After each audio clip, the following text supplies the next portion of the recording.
Welcome back to On the Same Page. We are on Daf Chaf Zayin Amud Beis 27b of Maseches Megillah.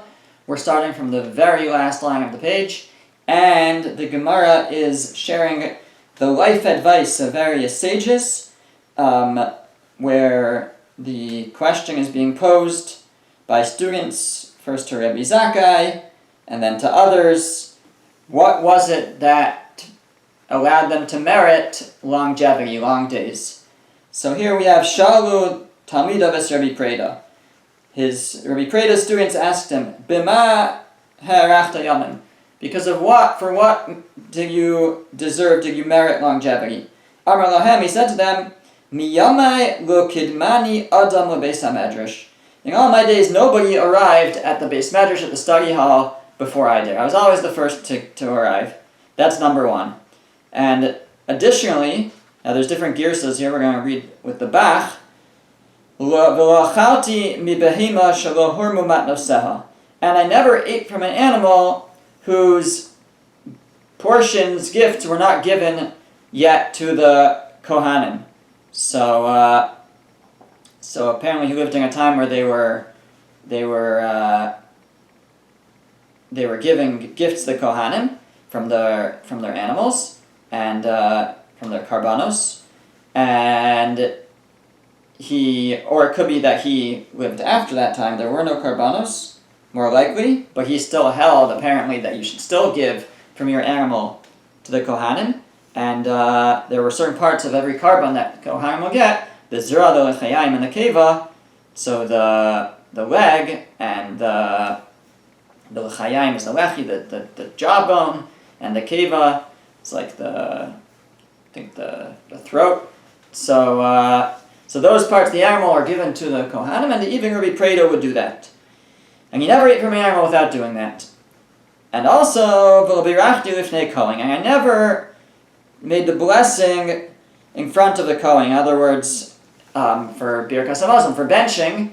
So nowadays everybody benches, but we still give the honor to somebody to lead. And if there's a Kohen, it will often be a Kohen that we give it to, depending on the situation. He says he never allowed a Kohen he never blessed before a Kohen, fulfilling the mitzvah of the Kiddashto, to sanctify the Kohen, to let him be the one to bless first.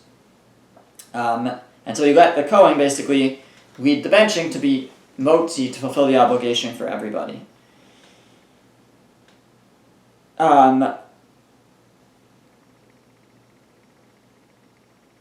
Amar Rabbi Yitzchak, Amar Rabbi Yochanan, as Rabbi Yitzchak said in the name of Rabbi Yochanan, Asur lechol mi behema shelo hormu matnoseh. It is forbidden to eat from an animal whose gifts haven't been set aside for the Kohen. So he fulfilled that. V'amar Rabbi Yitzchak, and Rabbi Yitzchak said, Kol ha'ochel mi behema shelo hormu matnoseh, ki'ilu ochel tvalim. And if you do eat from an animal that you haven't separated the gifts for the Kohanim, it's as if you eat tevel. Now tevel is usually associated with produce that you have to separate truma and meiser from, for Kohanim and Leviim, and other types of meiser. And until you do, the produce is forbidden to eat, and it's called tevel, and it's a very severe prohibition. So he held that applies to animals as well, in terms of separating the portion of the Kohanim. Or at least it's ki'ilu, it's as if you're eating tevel. There's no explicit prohibition in the Torah, but he said it's like it. And the Gemara says, V'les hilchos hakavosei, but that is not the halacha, and we don't even require that anything be given to the Kohanim unless it's from a karban.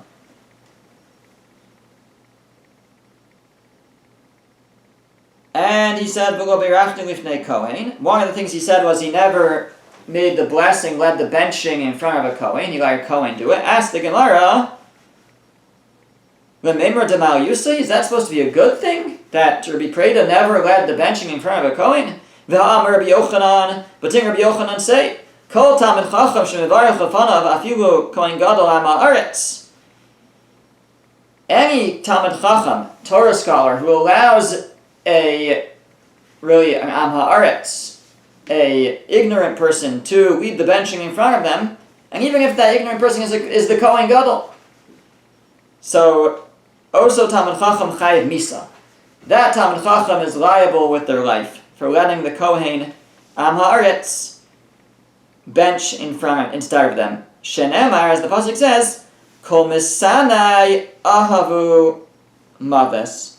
The pasuk says in Mishlei, it says, all my haters love death. And we're going to make a drasha that says, right, that says God says, all those who hate me love death. But al tikri misanai ella masni. I don't read it as those who hate me, but rather those who cause people to hate me. So anybody who caused people to hate me love death.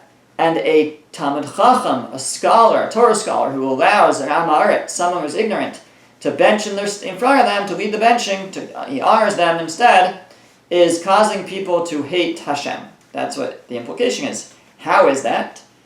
So Rashi says, Sheharoa Talmid Chacham shafel lifnei Am Haaretz omer ein nachas ruach b'Torah. Because if you see a Talmid Chacham, a Torah scholar who's acting in a lowly manner in front of an Am Haaretz, in front of someone who's ignorant, so people who observe that will say there's no, the word uses nachas ruach, no joy, no benefit in Torah. I think what it's saying is something very fascinating, the way Rashi's learning, at least others may have different ways of understanding this Gemara, but that the Talmid Chacham has to accept, when you have a Talmid Chacham and an Am Haaretz, somebody who's a big Torah scholar, and you have somebody who's ignorant, and the question is, who should we honor to lead the benching? So if the Talmid Chacham lets the ignorant person do so, then people will look and they'll say, like, you don't even have honor as a Talmid Chacham. It's not even honorable, and that will discourage people from emulating him, from trying to grow in Torah themselves. Now, it's not a reason to become a Talmid Chacham for the honor, right? That's not why a person should. But it seems it's saying there have to be some perks in order to encourage others, and one of those perks is the honor of leading. So that's I think what it's saying, and so people so if a Talmid Chacham says, completely, denigrates himself and says I don't need to be honored, and turns down every opportunity for honor, so he's actually denigrating Torah, because now people are less interested in being like him and becoming a Talmid Chacham themselves. So the Gemara is asking that Rabbi Preda said that one of the reasons he married longevity was because he never blessed before a Kohen. But what if the Kohen was an Am Haaretz, was ignorant? Then he should have. That's what arises from this teaching of Rabbi Yitzchak, of Rabbi Yochanan, that if a Talmid Chacham, a Torah scholar, lets an Am Haaretz lets him lead the benching instead of him, so even if he's the Kohen Gadol, but if he's ignorant, so then he's chayiv misa, the Talmid Chacham is liable with his life. So, says the Gemara, what's the answer? What's the resolution? Ki ka'amar ihu, when Rabbi Preda said, I never benched before a Kohen bishavan. He meant when somebody who was equal to me in stature, I never benched before him. Me versus a Kohen who's equal in stature, I always allowed the Kohen to lead the benching as a fulfillment of the Kidashta, that you should sanctify the Kohen and give him first rights. Shalu Talmidos Rabbi Nechunya ben Arkana. The students of Rabbi Nechunya ben Arkana asked him, B'ma harachta yamim? What did you do to deserve longevity? Amar lahem, he said to them, Miyomai lo niskabati b'kolon chaverai. I never took honor in the insult or the denigration of my friend. And the Gemara will give an example soon. Secondly, that's number one. Number two is v'lo osa mitasi kilas chaverai. And I never brought the curse of my friend into bed with me. We'll see what that means in a moment. And third, uvatram b'mamoni hayisi. And I was very generous. I let things slide in terms of my money. So now it's going to explain each one. So lo niskabadti b'kolon chaverai. Number one, he said, I didn't I never accepted honor at the expense of my friend. Ki hadar Rav Huna, like the story involving Rav Huna, Dari Mara Kasve. Rav Huna was once carrying a shovel or a hoe on his shoulders. Asa Rav Chana bar Chanilai v'kadari minei. Rav Chana bar Chanilai saw him, and he came and he took it from him. We actually we had in our last week's Amud that Rav Chana bar Chanilai was lived near Rav Huna, right? He was the one who came to Rav Huna's town, and they collected tzedakah from him, and then he wanted it back, and Rav Huna said, "No, I'm holding on to it." So Rav Huna was like the biggest leader, and Rav Chana bar Chanilai was nearby. And when Rav Chana bar Chanilai saw Rav Huna carrying a shovel on his shoulders, he came and he took it from him. Amar lei, so Rav Huna said to him, if this is normal for you to do in your town, that you carry shovels around on your shoulders, then go ahead. It's not diminishment of your honor, and therefore I'm okay that you took it from me. However, but if not, if you wouldn't do this in your town, I have no interest in my honor being salvaged at the expense of your honor, your disgrace. That is I'm not interested in that. Not pleased with that. So this is similar to, this is an example of what Rabbi Nechunya ben Akana described, that he wouldn't be honored, but using the diminishment, the denigration of his friend, like Rav Huna, who would not allow himself to be more honored by not having to schlep the hoe, if it was to the disgrace of Rav Chana bar Chanilai. The second thing Rav Nechunya ben Akana said was, I never brought the curse of my friend into bed with me. Similar to what we find by Mar Zutra, when Mar Zutra would go to bed, Amar, he would first say, Shari le Mariama, or Mare l'chol man ditzaran. He said, Hashem should forgive all those who caused me pain today. So he basically, he forgave people before he went to sleep. So he never took into bed the curse of his friend, because he always forgave them before he got into bed. And thirdly, Rav Nechunya ben Akana said, I was avatring, I let things slide with my money. To Amar Mar, because we have a statement of the master, if somebody said, Eov vatram b'mamone hava. Eov, from the book of Eov, he was a person who was a vatran, he was generous, he let things go with his money. Because when he would pay for something, he would be fine to leave an extra pruta.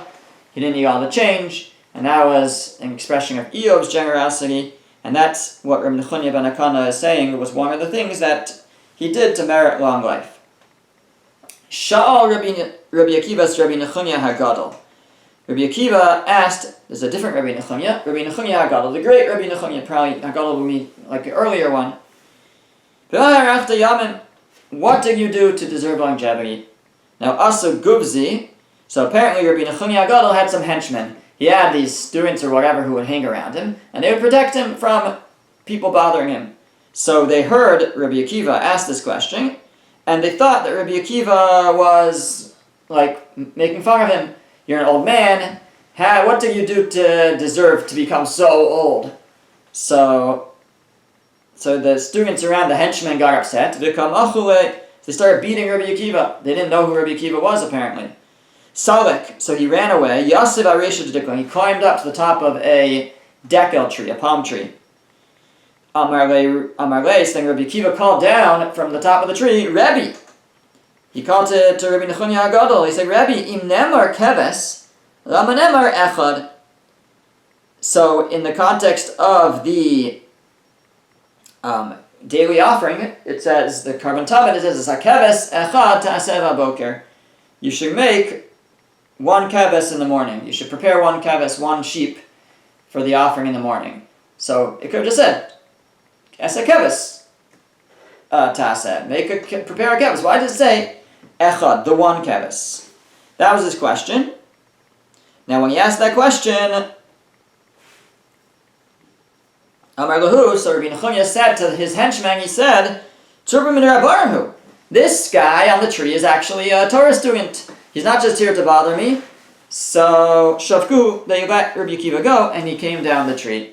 And Rabbi Nechunya answered his question, Amar le, Echad, the reason why it says Keves, Esa Keves HaEchad, the one Keves, it's telling you Miyuchad Shebe'edra, that you should choose the one that's the Miyuchad, that's the special one, the best of the Eder of the flock.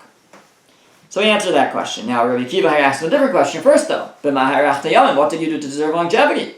So Amar le, so now he answered that question. He said, Miyamai lo kibati matanos, I never accepted gifts. V'lo amati al midosai, and I didn't stand up for my own honor. I didn't stand on my honor.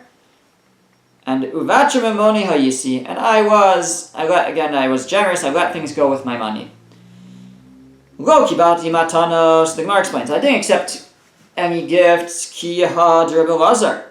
Just like we find with Rebbe Lazar, the ki havu mashadri le matanos mi bein asiya. When they would send Rebbe Lazar gifts from the house of the nasi, of the prince, of the leader, lo avashakil, he wouldn't accept the gifts. Now ki hava mezamni le, when they would invite him, lo avazal, he wouldn't go. So when they would try to give him gifts, Rebbe Lazar would turn them down. When they would try to invite him, he would turn it down. Amarhu, he said to them, you don't want me to live? What did he mean? Because the pasuk says, in Mishlei it says, Sone matanos yichya, someone who hates gifts will live. So he's saying, you're trying to get me to accept gifts, you're trying to get me to accept invites. Then, do you not want me to live? It says that Sona matanos yichya, those who hate gifts will live. Now Reb Zera, ki havu mashadri le mi beikin nesiya lo havashaka. Reb Zera, if they would send him a gift, he wouldn't accept it. But ki havu mezamni le, when they would invite him to the house of the nasi, of the prince, azal, he would go. Why? Because Amar, he said, isyakuri de misyakri bi. They are honored by me. So he didn't view it as a gift. He understood his place. He understood his importance, and he knew that if they invite him and he goes, it's really a gift to them. It's honoring them. So that's why he would go, not because he didn't consider that he was receiving. He considered that he was going, that he was giving. So that was one thing that Rabbi Nechunya ben Akana told Rabbi Akiva. He said, I never accepted gifts. The second thing was, v'lamati al midos, I didn't stand up on my midos. I didn't insist on my honor. De Amar Rava, like Rava says, kol hamavir al midosav, mavir mimeno kol peshav.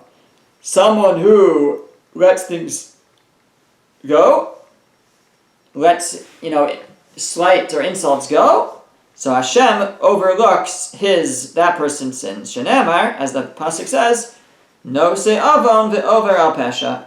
It describes Hashem as somebody who bears sin and passes over intentional sin. Lemi no se avon, and we learn out, to whom does Hashem bear their sin? Lemi she'over al pesha. Someone who overlooks the sins of others. Now, if you overlook the sins of others, so then Hashem will be no si'avon, Hashem will bear your sin. So that was the second thing that Rabbi Nechunya ben Akana told Rabbi Akiva was, I'm a mavir al midosai. I let things slide. I don't stand on my honor. Fine. And the third thing we said was, and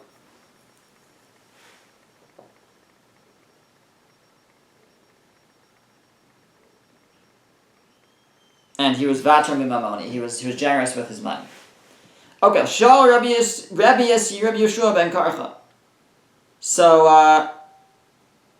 sorry, all that was, I don't remember if I said it correctly, that was Rabbi Akiva asking to Rabbi Nechunya Hagadol.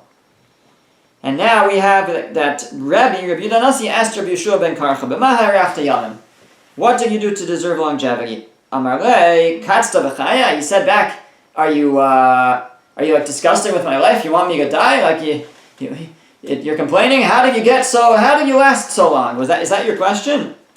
Amar lo, obviously he knew that's not what he meant, but I think maybe he was worried about ayin hara, or maybe he thought it was inappropriate. Like, why are you asking this? So Amar Lo, so Rebbe said, Amar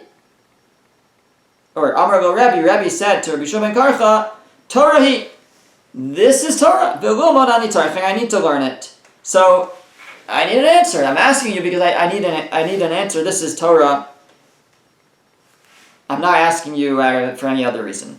So Amar Le, so Rabbi Nachman ben Akana said, Miyamai lo niskati bidmus adam rasha.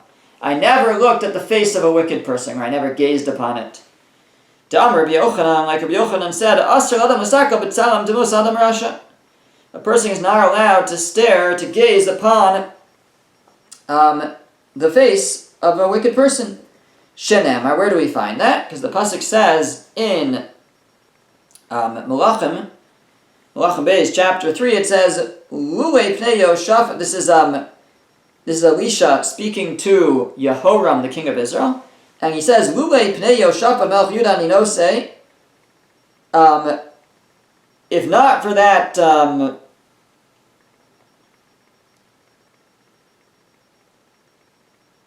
I guess I have to see the face of Yoshaphat, the king of Yehuda. Right? There's divided kingdoms here. There's Yoshaphat, king of Yehuda, and there's Yehoram, king of Yisrael. And Elisha says to Yehoram, if I would not have to see the face of Yoshaphat,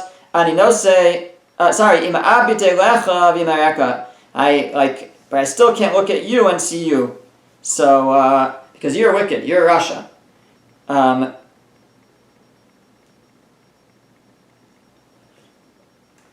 So you see that you shouldn't look at the face of a Rasha, and that was one of the things that Yeshua ben Karcha said that he did, or didn't do, in order to merit longevity. He never looked at the face of a Rasha.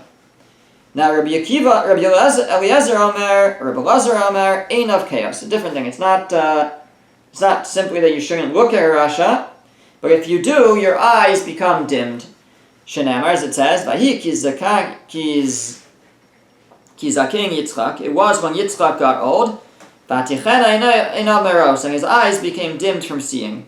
So when Yitzchak Avinu got old, our forefather Yitzchak, his eyes dimmed.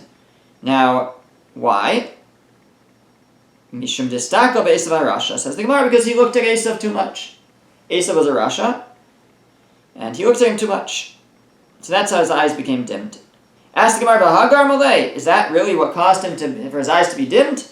Rabbi Yitzchak, but didn't Rabbi Yitzchak say, Rabbi Yitzchak said, a person should never treat the curse of a hedyot, of a regular person, as light, as nothing. Don't be dismissive of the curse of even a hedyot, even a regular person. Shehare Avimelech kiel es Sarah, because Avimelech cursed Sarah when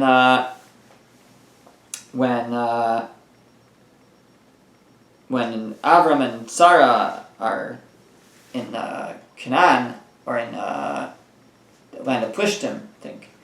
Blanking on what it's called. Melech Gerar, I guess. When they go to Gerar, and they encounter Avimelech, and they have the whole episode where he takes Sarah. So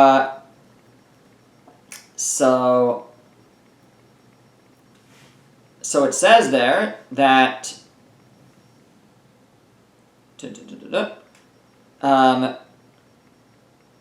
he basically, okay, well, it says the Gemara, he cursed Sarah b'niskayim b'zara, and it was fulfilled in her offspring, in Yitzchak. Where do we see that he cursed Sarah? Shenemar, because it says, Hinei hu lecha kisus einayim.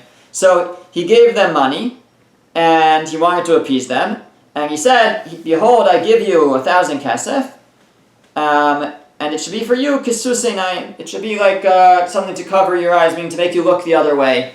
You should be forgiving and just let's let things go. Now, it says that he said it should be like a covering of your eyes. Al tikri kisus ela kasiyas. That don't read it as it should be a covering of your eyes, but he was giving her a curse. It should be a blinding of your eyes. And it didn't happen with her, but it happened with her offspring, that her offspring, Yitzchak, became blind. So the Gemara is asking, you're telling me that it's because he looked at Esav, but we have a teaching that says that it was because Avimelech cursed Sarah. Says the Gemara, Hava HaGarmale, the two combined are what brought about Yitzchak's blindness was both together. The curse of Avimelech, and then later, that Yitzchak looked at Esav too much. Okay, Rava Amar Mehacha. Rava has a different source that one should not look at a Rasha, because it says, Se'es Pnei Rasha lo tov. To uplift, to raise up the face of the Rasha, meaning to look at it, is not good. So you see, you shouldn't look at the face of a Rasha. Okay, now, B'shas B'tirasa, when Rabbi Nechuni ben Akana was going to die, Rabbi Yeshua ben Karcha. When Rabbi Yeshua ben Karcha was going to die, Amar Le, so he said to him, I think Rabbi Yudah Nasi said to Rabbi Yeshua ben Karcha, Rabbi Barcheni, or Amar Le Rabbi, maybe Rabbi said, Barcheni, bless me. Amar Le, so here was the bracha that Rabbi Yeshua ben Karcha gave Rabbi Yudah Nasi. He said, Yiratzon shetakia l'chatzi yamai. It should be Hashem's will that you live half of my life, half the length of my life. Asked the Gemara, cool, lo, not the whole length of your life, don't only half. Amar lo, so Rabbi Yeshua ben Karcha said to him, no, I'm not going to bless you with longevity. Why? Habayim acharecha behema yiro. Those who come after you, they're just going to graze animals. They're to shepherd behemoths, shepherd animals. In other words, you're the Nasi. You are the prince. You have children, and they're going to want to have their turn. And if you live too long, they're going to not have much of a turn to be the Nasi. So I'm not going to bless you with longevity. I'm going to bless you that you live at least half of where I lived. Avua bar Ihi u'Minyamin bar Ihi. Now, Avua bar Ihi and Minyamin bar Ihi debate something. What do they debate? Chad amar teisi li delo estakli b'kusi. One of them said that teisi li, I got a blessing or yasher koach because I never looked at a kusi, a Gentile. Could be, in the Sepharia, at least they say, a wicked Gentile. I never looked at someone wicked. Not clear. The other one says, I deserve a blessing of Yasher Koach because I never partnered with a non-Jew. And again, it could be a wicked non-Jew. Fine. Shal Talmidav Rabbi Zera. So the students of Rabbi Zera asked him, what did you do to deserve longevity? Amar Lahem, he said to them, all my life I never got upset in my house. And I also never walked in front of somebody who's greater than me. And I never thought in Torah in places that were dirty.